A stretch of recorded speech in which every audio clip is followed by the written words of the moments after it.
नमस्कार दोस्तों, स्वागत है आप सभी का हमारे प्रोग्राम ज़िंदगी बने आसान में। दोस्तों, बहुत सारी चीज़ों के बीच में हम कंफ्यूज रहते हैं, जैसे कि लॉ ऑफ कर्मा, हमारी किस्मत, हमारे एफर्ट्स, ज़िंदगी क्या दे रही है हमें, ईश्वर कौन है। ये ऐसे क्वेश्चंस है दोस्तों जो हमें कई बार बहुत सारे रास्ते खोल देते हैं। वो अपने आप में एक बहुत बड़ी क्यूरियस जर्नी है, जिसकी शुरुआत हम तब से शुरुआत करते हैं जब से हम एक बच्चे होते हैं, और जैसे जैसे हम बड़े होते हैं वो सभी सवालों के जवाब हमें मिलने लगते हैं। उन्हीं कुछ सवालों के बारे में जानने के लिए हमारे साथ है बीके कमल भाई जी। आइए उनसे बातें करते हैं। Om Shanti brother, welcome to our show. Thank you very much brother, जब हम बात करते हैं ऐसी बातों की, जैसे कि अगर हम कर्मों की बात करें, अगर हम बात करें भाग्य की, ये ऐसी बातें हैं जो हमारे पूर्वज के समय से हम सुनते आ रहे हैं। वो सभी इनके बारे में बातें किया करते थे, ग्रंथों में उसके बारे में बातें हुई करती थी। आज भी वो ग्रंथ हमारे साथ हैं। इन सभी के बीच में ब्रह्मा कुमारीज एक बहुत ही प्योर जर्नी पर है, जहाँ पर वो बहुत डिवाइन बातें हमसे शेयर करते हैं ईश्वर के साथ मिलकर।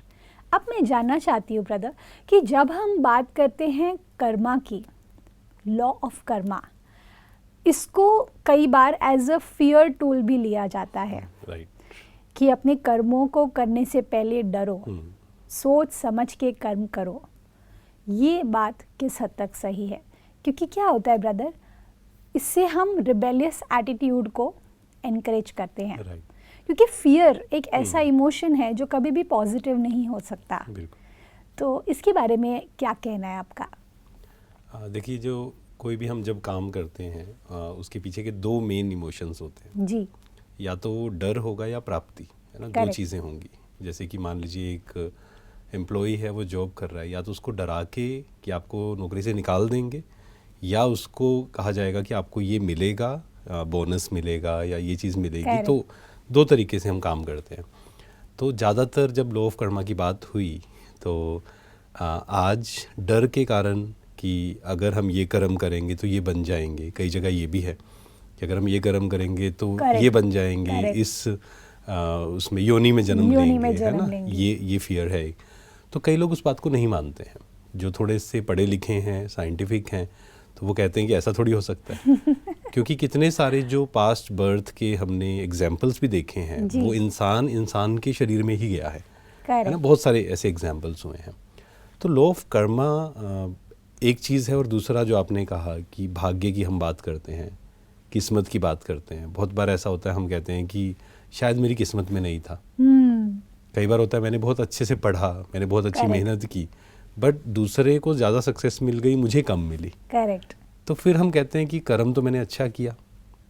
जैसे इस दुनिया में भी कई लोग ऐसे हैं जो अच्छे कर्म नहीं कर रहे हैं, दूसरे का नुकसान कर रहे हैं, बट उनके पास बड़ी गाड़ी है, बड़ा घर है। करेक्ट। तो बहुत लोग आते हैं, वो कहते हैं आप लॉ ऑफ कर्मा की बात करते हैं, बट हमें नहीं दिख रहा है ये कि लॉ ऑफ कर्मा सच काम करता है एग्जैक्टली, है ना। तो जो बीज हम डालेंगे, बचपन से हमने सुना है कि जो बीज डालेंगे, जैसा बोएंगे वैसा हम काटेंगे। करेक्ट। तो ये तो यूनिवर्सल ट्रुथ है कि जो हम कर्म कर रहे हैं उसका भाग्य हमें मिलना ही है। करेक्ट। लेकिन एक होते हैं प्रेजेंट कर्मास, जो इस जन्म में मैंने किए, 2 साल पहले, 3 साल पहले, 10 साल पहले, इसको हम प्रेजेंट कर्मा कह सकते हैं। मतलब इस बर्थ में जो हमने किए। करेक्ट। लेकिन साथ ही हमारे पास्ट बर्थ में जो हमने कर्म किए वो भी हैं, करेक्ट। वो भी कैरी फॉरवर्ड हैं। तो कुछ हम मेहनत करते हैं पर वो चीज़ नहीं मिलती है, या कई बार ऐसा हम सब ने एक्सपीरियंस किया, आपने भी किया होगा, कि हमने उतनी मेहनत नहीं की थी, वो चीज़ बहुत ईजिली मिल गई हमें, है ना। तो वो भी पास्ट कर्मों का फल होता है। तो जैसा कर्म करेंगे वैसा हमें फल मिलेगा, ये 100% है। पर ब्रदर, एक चीज़ इसमें कॉन्ट्रडिक्टरी आती है कि मुझे कब पता चलेगा कि मेरे पुराने बुरे कर्म ख़त्म हो गए हैं और अभी अच्छे कर्म शुरू हो गए हैं। क्योंकि क्या होता है कि कई बार क्या होता है कि जब हम इस चीज़ को बिलीव करने लगते हैं कि हमारे पुराने बुरे कर्म हैं जिसके वजह से आज हम ये सफ़र कर रहे हैं, तो कई बार खुद से ही नफ़रत होने लगती है। क्योंकि हमें लगता है कि हमने सच में कुछ बहुत बुरा पहले किया है जिसकी वजह से हम ये सफ़र कर रहे हैं। तो ऐसे में खुद को प्यार देना या फिर ईश्वर के प्यार को महसूस करना और फिर उस भरोसे में आगे बढ़ना कि हाँ, ये जो मेरे बुरे कर्म पुराने थे राइट। वो अब खत्म होने पे आ गए हैं, हाँ, वो बिल्कुल, कैसे पॉसिबल बिल्कुल। है? देखो, पहले तो ये हमें समझना पड़ेगा कि कोई मानता है या नहीं मानता है, वो अलग चीज़ है बिल्कुल। जी। मान लीजिए मैं लॉ ऑफ कर्मा को मानता हूँ, करेक्ट। या दूसरा व्यक्ति है जो लॉ ऑफ कर्मा को नहीं मानता है, लेकिन कॉन्सिक्वेंसेस दोनों को फेस करने पड़ेंगे। जैसे फॉर एग्जांपल, एक बच्चा है, जी। उसे पता नहीं है कि हाइट से गिरने से डेथ हो सकती है, लेकिन अगर वो हाइट से गिरा तो उसको चोट भी लगेगी या उसकी डेथ भी हो सकती है। करेक्ट। है ना? मतलब जो रूल है वो रूल है, जो लॉ है तो ये एक लॉ है कि जैसा कर्म हम करेंगे वैसा हमें फल मिलना ही है। अब मैं कहूँ, मैं तो नहीं मानता हूँ इस बात को, correct. It does not matter.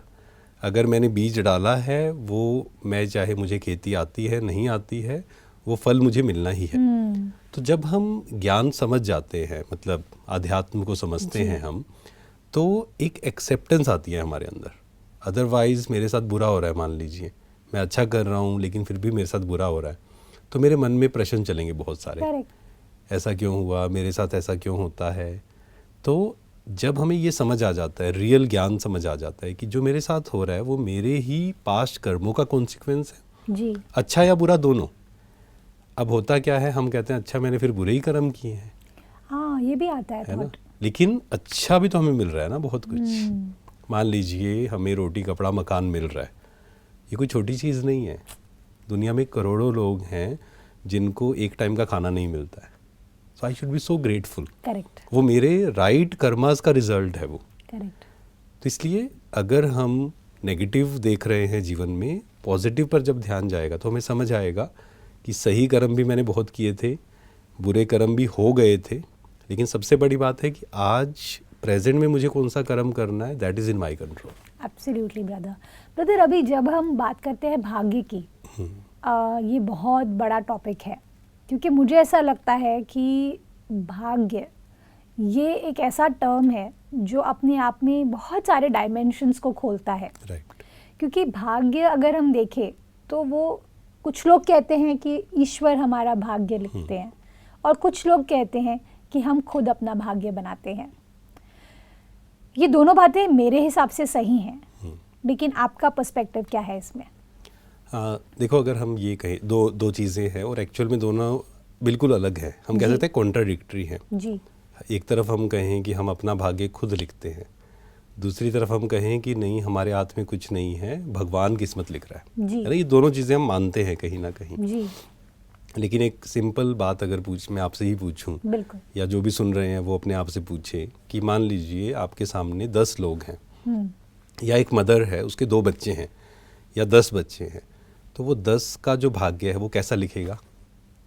या हमें भी ऑप्शन मिले, मान लीजिए 10 बच्चे आपके सामने हैं, आपको उनका भाग्य आप उनको जानते नहीं है, मान लीजिए आपको उनका भाग्य लिखना है, तो आप कैसा लिखेंगे?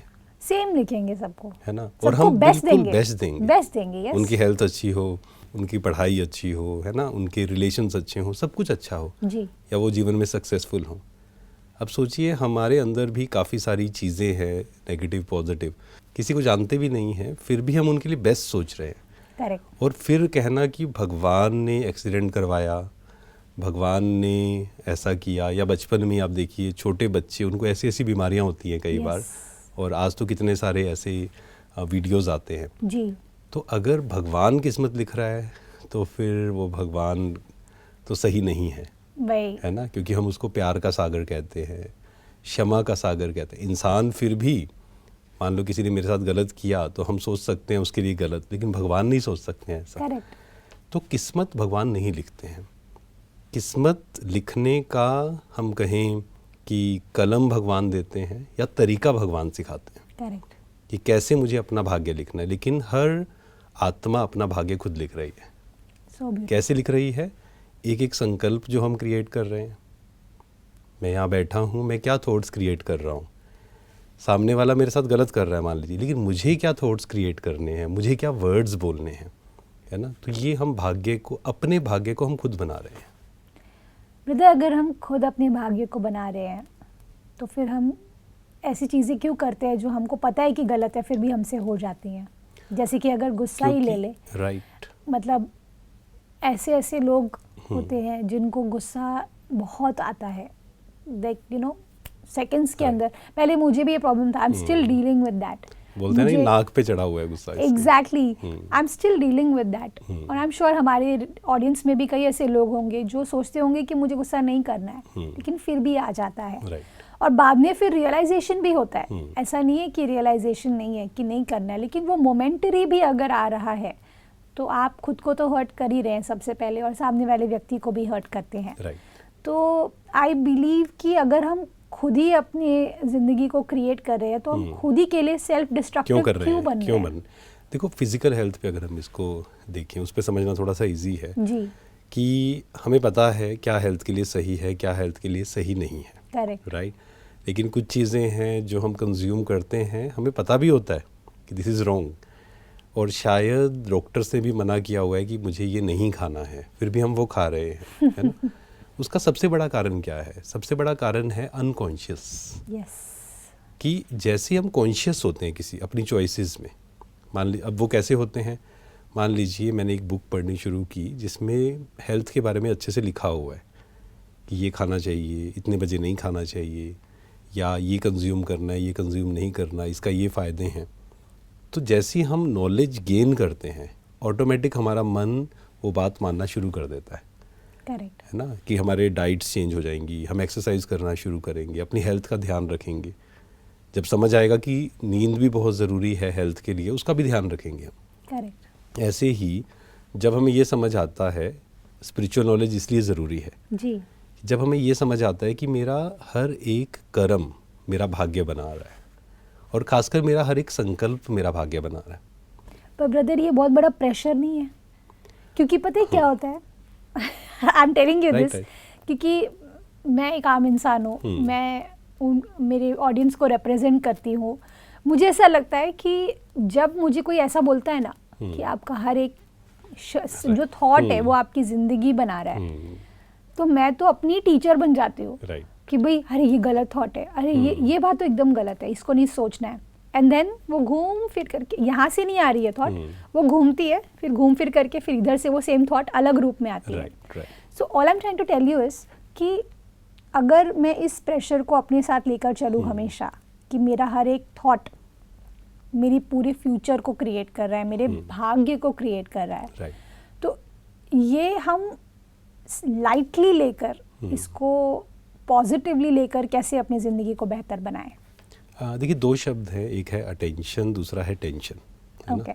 एक होता है हम किसी चीज़ की टेंशन लें, दूसरा है अटेंशन रखें उस पर। तो जब ज्ञान हम सुनते हैं, नॉलेज हम सुनते हैं, बिल्कुल निश्चित तौर पर ऐसा होता है कि कई लोगों को स्पिरिचुअल टेंशन भी हो जाती है ना, स्पिरिचुअल डिप्रेशन भी हो जाता है। करेक्ट। कि मुझे अपने एक एक थॉट पे ध्यान देना, मैंने ऐसा कैसे बोल दिया, करेक्ट, मुझे ये नहीं बोलना, मेरे से गलत कर्म कैसे हो गया। तो वो सेल्फ क्रिटिकल हो जाते हैं, सेल्फ डिस्ट्रक्टिव मोड पे चले जाते हैं। करेक्ट। पर यहाँ हमें अटेंशन रखना है कि मेरा हर एक संकल्प मुझे सोच समझ के क्रिएट करना है ना। That is very very more. Otherwise जैसे हमने कहा भोजन के बारे में, मान लीजिए आज किसी को समझ में आ गया कि मुझे हेल्दी फूड लेना है, तो उसका भविष्य अच्छा हो जाएगा। करेक्ट। नहीं तो क्या होगा, जब उसको बीमारी होगी तो वो क्या कहेगा, भगवान ने मुझे ये बीमारी दी। करेक्ट। एक्चुअली भगवान ने उन्हें बीमारी नहीं दी, हमारी ही, चाहे वो टेंशन, स्ट्रेस, लाइफस्टाइल, है ना, उसके कारण शरीर की बीमारियां आई। तो ऐसे ही लॉ ऑफ कर्मा को समझना बहुत इम्पोर्टेंट है। और ये ऐसा नहीं है कि सिर्फ एक दिन सुन लिया हमने कि हमारा एक एक संकल्प हमारा भाग्य बना रहा है और हम उसकी टेंशन क्रिएट करना शुरू कर दें। करेक्ट। हर दिन हमें नॉलेज सुननी पड़ेगी, हर दिन मुझे अटेंशन देना पड़ेगा। और अटेंशन, है ना, अगर अटेंशन नहीं दिया तो फिर टेंशन ज़रूर होगी। So true. तो इसलिए अटेंशन रखना कि मुझे क्या बोलना है। जैसे हमने पहले भी कहा कि बी काइंड टू योरसेल्फ। इसमें भी जब चेकिंग करते हैं ना, इसमें भी थोड़ा सा काइंड होना है अपने साथ कि हमने गलती हुई, कोई बात नहीं, इट्स ओके, एटलीस्ट मैं अटेंशन दे रहा हूँ। मान लीजिए मैंने अनहेल्दी, मेरा 100% खाना अनहेल्दी था, अब मैंने क्या किया, उसको 80% कर दिया। आई should be happy, absolutely, I should appreciate my self. उसके बाद धीरे धीरे उसको 80 से 60 पे लेके आना है, 50 पे लेकर आना है। तो it is a gradual process. Brother, एक चीज़ जो मैंने नोटिस की है कि लोग क्या करते हैं, जब भी कोई बात अगर गलत होती है हमारी लाइफ में, सपोज अगर मैं एग्जांपल लेती हूँ मेरा, आज अगर मैं लेट उठी, ठीक है, आज कोई भी रीज़न की वजह से अलार्म स्नूज कर करके राइट मैं लेट उठी क्योंकि मुझे मन नहीं कर रहा था आज उठने का। ठीक है, आज मुझे ऑफिस जाना है, ऑफिस में मुझे पहुंचना था 10 बजे, मैं पहुंची 10:30 बजे क्योंकि मेरा क्लॉक ही लेट राइट टिक कर रहा था। See again, I am not saying मैं लेट हुई, मेरा क्लॉक लेट टिक कर रहा था। तो ये एक ब्लेम जो हमने क्लॉक को दे दिया कि भाई क्लॉक फास्ट भाग रहा था, मैं स्लो नहीं चल रही थी। लेकिन जब मैं वहाँ लेट पहुँची 10:30 पर, और जो मुझे मेरे बॉस ने बोला, शायद कुछ अच्छा नहीं बोला, शायद वो मेरा वेट कर रहे थे, शायद कुछ काम डिले हो गया है। अब वहाँ पर जब मैं अपना कूल लूज करती हूँ तो फॉल्ट तो मेरी है, फॉल्ट घड़ी की नहीं है, फॉल्ट मेरी है। लेकिन हम गुस्सा किधर निकाल रहे हैं? बॉस के ऊपर, या तो बॉस पे निकालेंगे, या तो घर पे आकर के निकालेंगे, या तो कॉलीग्स पे निकालेंगे। अभी इस सिचुएशन में ब्रदर, मुझे पता है कि मेरी गलती है कि मैं लेट उठी हूँ, लेकिन कई बार लोगों को वो भी रियलाइजेशन नहीं होता। It's not my problem, it's boss problem. वो शायद अपने रिलेटिव से झगड़ करके आए होंगे। बिल्कुल राइट। तो वो रियलाइजेशन कितना बड़ा रोल प्ले करता है अगर हम अपनी लाइफ को इम्प्रूव करना चाहते हैं। That's what I'm saying कि जब हम कर्मों की बात करें, ये इसको कहेंगे अटेंशन रखना अपने आप पर, है ना। मान लीजिए कि हम लेट उठे, जिस भी कारण से, रात को लेट सोए, हम सुबह लेट उठे, फिर ये सब सीन हुआ। अब क्या हुआ, जब हम लेट होते हैं तो स्ट्रेस होता है, करेक्ट, पहुंचना है, और फिर वहाँ उन्होंने थोड़ी सी बात भी बोली क्योंकि हम पहले से ही बैटरी लो थी और एकदम से हमें लगा कि इन्होंने पता नहीं क्या बोल दिया। Exactly, right. तो कहीं ना कहीं गलती हमारी थी। ठीक है, उनका बोलने का ढंग अच्छा हो सकता था, उनको भी एक्सेप्टेंस क्रिएट करनी थी, लेकिन मान लीजिए ऐसा हुआ तो उसमें मुझे क्या करना है, मुझे अपने पे अटेंशन देना है। एंड अगेन, इसमें दुखी नहीं हो जाना है।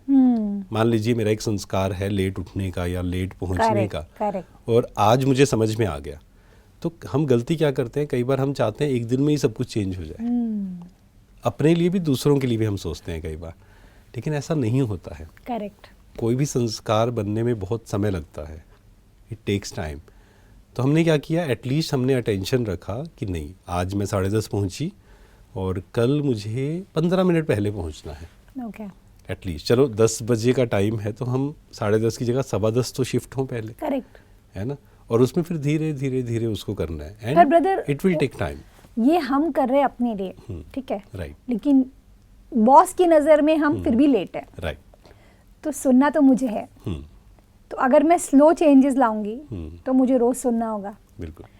तो अगर मैं एक ड्रास्टिक डिसीजन लूँ कि कल से मुझे सब कुछ टाइम पे ही करना है, तो ओवरवेलमिंग भी हो जाता है कई बार। नहीं, वो तो देखो सबसे बेस्ट तो यही है कि हम एकदम से ऐसे कई बार एकदम से चेंज होते भी हैं। करेक्ट। ऐसा नहीं कि नहीं होता है। जैसे कोई व्यक्ति है, उसके जीवन में कोई ऐसा सीन आया, वो पढ़ाई नहीं कर रहा था मान लो, उसके सामने कुछ ऐसा सीन आया, उसने डिसाइड किया आज से तो मुझे अपना 100% देना है। करेक्ट। मुझे वेस्ट टाइम नहीं करना है, या मुझे सिगरेट छोड़ देनी है। कई बार एक मोमेंट का डिसीजन होता है। ट्रू। तो वो बहुत अच्छा है, लेकिन कई संस्कार ऐसे होते हैं जिसमें थोड़ा सा समय लगता है। करेक्ट। तो उसमें इम्पेशेंट नहीं होना एंड अपने प्रति काइंड होना थोड़ा सा, कि कोई बात नहीं, it will take some time. जैसे मान लीजिए एक बच्चा है और उसकी कोई ऐसी आदत है जो चेंज करनी है, तो अगर उसको डांटेंगे तो शायद चेंज नहीं होगी। करेक्ट। लेकिन उसको थोड़ा समझाएंगे, उसने थोड़ी सी मानी, फिर हम उसको अप्रिशिएट करेंगे, है ना। बच्चा कैसे मानता है, उसको अप्रिसिएशन चाहिए। एब्सोल्युटली। तो मन भी बच्चे की तरह है, उसको जितना अप्रिशिएट करेंगे, उसको कहेंगे चलो अच्छी बात है, आप 10:30 की जगह 10:15 तो आए और एक दिन ऐसा आएगा जब आप 10 से पहले भी पहुंचेंगे। करेक्ट। ब्रदर, आई थिंक आज के एपिसोड में हमने काफ़ी क्लैरिटी को महसूस किया है। आई थिंक कि अगर कर्मा की हम बात करें तो हमें बहुत बड़ा एक मिथ बाहर से निकला कि ईश्वर हमें पेन देते हैं। ईश्वर किसी को पेन नहीं देते हैं, कोई दुख नहीं देते हैं, वो सदा सबको एक समान देखते हैं। Thank you so much brother for this revelation. Thank you for coming in our show. Om Shanti. Om Shanti. दोस्तों, आज के एपिसोड में हमने बहुत कुछ जाना, जिसमें मुझे सबसे अच्छी बात ये लगी कि अगर हम ईश्वर को खुदा दोस्त मानते हैं, अपने माता पिता मानते हैं, हम उनके साथ कोई भी रिलेशनशिप क्रिएट करते हैं, तो उसमें ट्रस्ट बहुत बड़ा फैक्टर प्ले करता है। ईश्वर कभी किसी को दुख दे ही नहीं सकते, क्योंकि उनके पास इतना प्यार भरा हुआ है, इतना प्यार भरा हुआ है कि नफ़रत की उनके पास कोई गुंजाइश ही नहीं है। तो अपने दिमाग से इस बात को सदा के लिए निकाल दीजिए कि ईश्वर किसी भी तरीके से आपको दुख देते हैं, वो आपको सदा प्यार ही देते हैं। इस बात के साथ आज के प्रोग्राम को एंड करते हैं। कल आपसे फिर मिलेंगे आपके ही शो में जिंदगी बने आसान। ओम शांति। अधिक जानकारी के लिए संपर्क करें। जिंदगी बने आसान, Brahma Kumaris Godlywood studio, Shantivan, Abu road. Call 80949134874।